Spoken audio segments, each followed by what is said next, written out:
नमस्कार मित्रों, जय माता दी। स्वागत है आप सभी का हमारे YouTube चैनल में। तो वृश्चिक राशि वालों, आज की यह वीडियो अति महत्वपूर्ण आपके जीवन के लिए होने वाली है, क्योंकि बहुत से लोगों को ऐसा लगेगा कि आज की वीडियो ज्योतिषी नहीं है, परंतु पूरी वीडियो जब आप देखेंगे तो आपको काफ़ी हद तक ये बात समझ आ जाएगी कि यह पूरी वीडियो ज्योतिष सिद्धांतों के आधार पर ही बनाया गया है।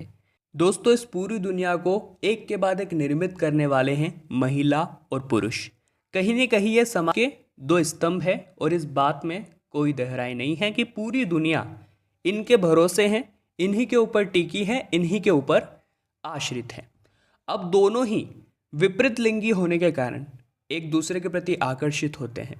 ये बात भी बहुत सामान्य है और आकर्षण होना एक बहुत ही नॉर्मल बात है।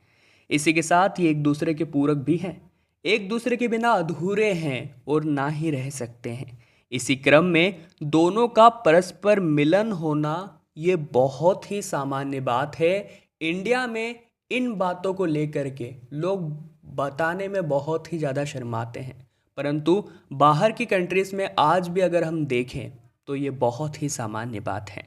ऐसे में दोस्तों, इस पर खुलकर चर्चा करना बहुत से लोग नहीं सोचते हैं, परंतु आज की इस वीडियो में हम आपको बताने वाले हैं कि कुछ ऐसे विशेष दिन जिसमें न चाहकर भी आप शारीरिक संबंध बना लेते हैं, गलतियां हो जाती हैं, परंतु समय रहते आप गलतियों को सुधार सकते हैं हमारी इस वीडियो को पूरा देखकर। उससे पहले अनुरोध करूंगा, जल्दी से इस वीडियो को लाइक कर दे और कमेंट बॉक्स में जय माता दी लिख दे। आपके सभी बिगड़े काम बनने वाले हैं। जी हाँ दोस्तों, धार्मिक मान्यताओं के अनुसार अगर महिला और पुरुष का संगम परंपराओं के अनुसार हो तो ये एक पवित्र घटना होती है, परंतु अगर ऐसा नहीं होता है तो पवित्र हो जाती है। सरल शब्दों में हम बात करते हैं तो दोनों का ही मिलन अगर समाज द्वारा या शास्त्र द्वारा बनाए गए संपूर्ण विधि विधान के माध्यम से होता है तो ये एक बहुत अच्छी घटना है। और आज की वीडियो में बता रहे हैं, न चाहकर भी अगर बनते हैं तो गड़बड़ होती है और आपको किन किन दिनों में विशेष तौर पर इसका ध्यान रखना है। अति महत्वपूर्ण वीडियो है, फिर से बता रहे हैं, अंत तक जरूर देखिएगा।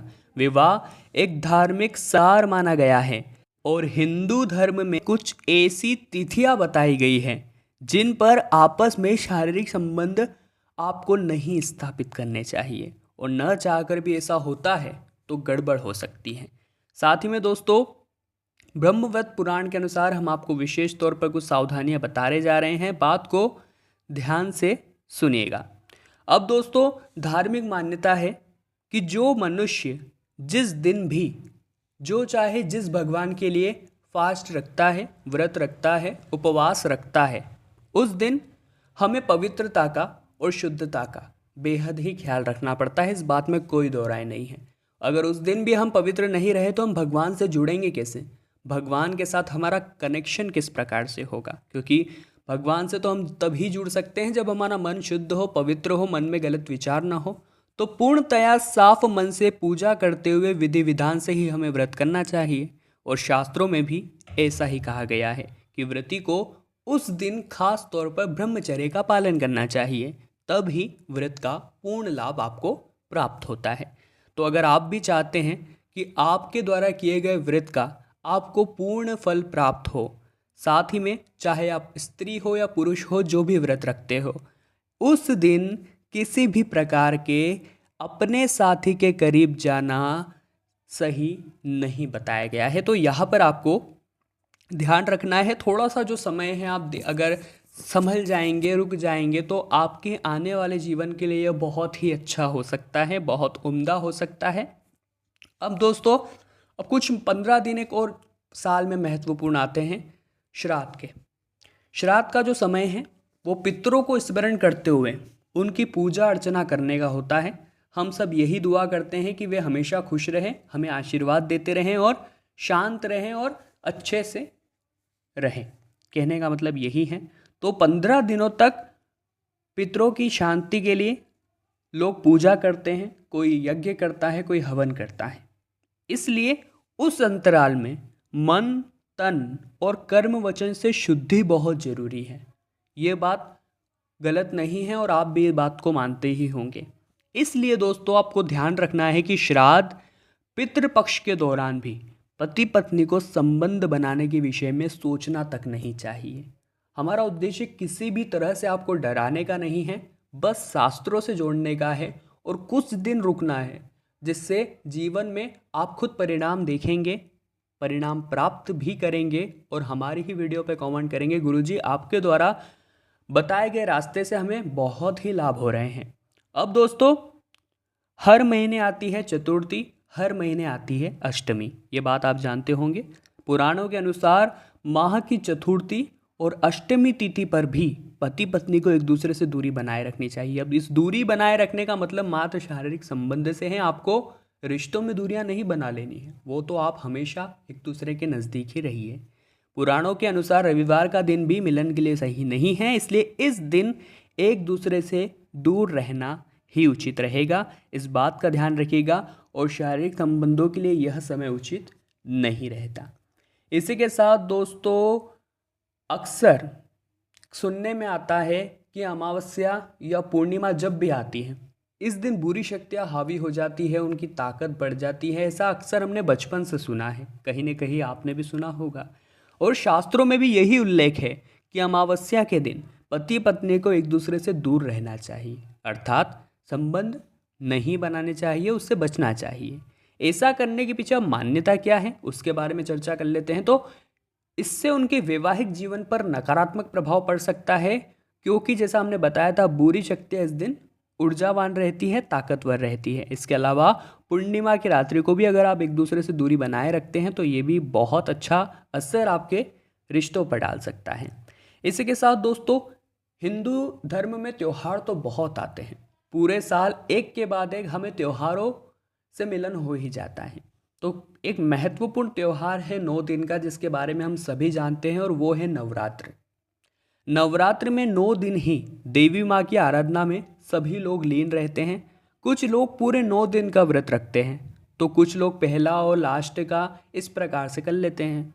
अब नवरात्र के पवित्र दिनों में सभी लोग बहुत ही अच्छी तरह से माता की पूजा व कलश स्थापना करते हैं।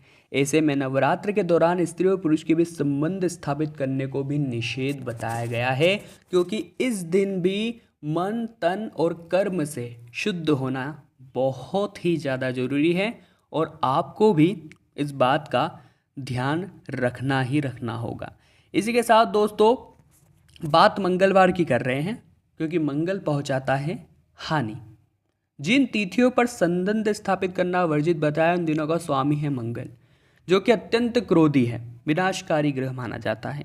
मंगल ग्रह के प्रभाव से जिस भी बच्चे का, जिस भी शिशु का, बालिका का जन्म होता है वो स्वभाव से बहुत जिद्दी होते हैं, अंदर से क्रोध झलकता है, आंखें बड़ी लाल होती है, अपनों से बड़ों की बात कभी नहीं सुनते, अपने हिसाब से जीवन जीना पसंद करते हैं और ऐसे बच्चे हिंसक प्रवृत्ति के भी होते हैं। इसलिए शास्त्रों के अनुसार इस दिन आपको शुभ कार्य करने की मनाही की गई है। कहने का मतलब है कि आपको मंगलवार के दिन संबंध स्थापित नहीं करने हैं, अन्यथा संतान जो है घमंडी भी हो सकती है, इस बात का ध्यान रखिएगा। अब दोस्तों बहुत से लोगों के मन में ये डाउट हो गया होगा कि गुरुजी आपने ये सब तो बता दिया कि कब नहीं करना है, तो अब यह भी बता दीजिए कौन कौन से समय शुभ रहते हैं और हमें किसी प्रकार की उस समय दिक्कत नहीं है। तो बहुत ही महत्वपूर्ण बात ये भी बन जाती है, तो हम आपको बता रहे हैं, ध्यान से सुनिएगा। जहाँ हमने कहा कि मंगलवार शनिवार रविवार को आपको थोड़ा सा दूर रहना है, वहाँ पर बचे हुए सप्ताह के 4 दिन बेहद ही शुभ माने गए हैं और इस दिन अगर आप बनाते भी हैं संबंध तो आपके लिए ये बहुत ही अच्छा रहेगा।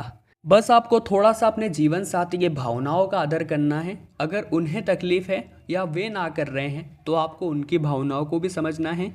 एक दूसरे की भावनाओं को समझते हुए जब आप जीवन नैया चलाते हैं तो वो बहुत सुखद बीतने वाली है। उसमें किसी प्रकार का दोष नहीं लगेगा और किसी प्रकार का पाप आपको नहीं लगेगा।